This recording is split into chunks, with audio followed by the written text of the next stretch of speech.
জালকাঠির গাবখান এলাকার টোল প্লাজায় ট্রাক দুর্ঘটনায় আরও দুজন মারা গেছে। বরিশাল শেরে বাংলা মেডিকেল কলেজ হাসপাতালে চিকিৎসাধীন অবস্থায় মারা যায় তারা। এ নিয়ে নিহতের সংখ্যা বেড়ে দাঁড়ালো 14 জনে। এর আগে বুধবার দুপুর 2টার দিকে পৌর এলাকার পশ্চিম পাশে পঞ্চম চীন বাংলাদেশ মৈত্রী গাবখান সেতুর টোল প্লাজায় সিমেন্ট বোঝাই একটি ট্রাক নিয়ন্ত্রণ হারিয়ে মাইক্রোবাস ও অটোরিকশা নিয়ে খাদে পড়ে গেলে ভয়াবহ এ ঘটনা ঘটে।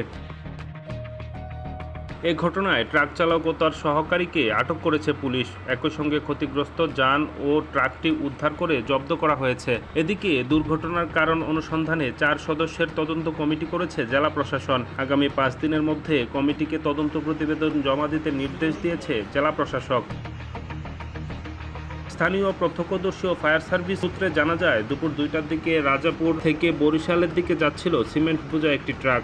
গাবখান সেতু থেকে নামার সময় ট্রাকটি নিয়ন্ত্রণ হারায়। পরে টোল প্লাজায় অবস্থানরত একটি মাইক্রোবাস ও অটোরিকশাকে ধাক্কা দিয়ে পাশের খাদে পড়ে। এতে ট্রাকের ক্ষতি কম হলেও মাইক্রোবাস ও অটোরিকশাটি দুমড়ে মুচড়ে যায়। পরে স্থানীয়রা ও ফায়ার সার্ভিসের কর্মীরা উদ্ধার অভিযান চালায়। এ সময় ঘটনাস্থল থেকে 11 জনকে মৃত অবস্থায় উদ্ধার করা হয়।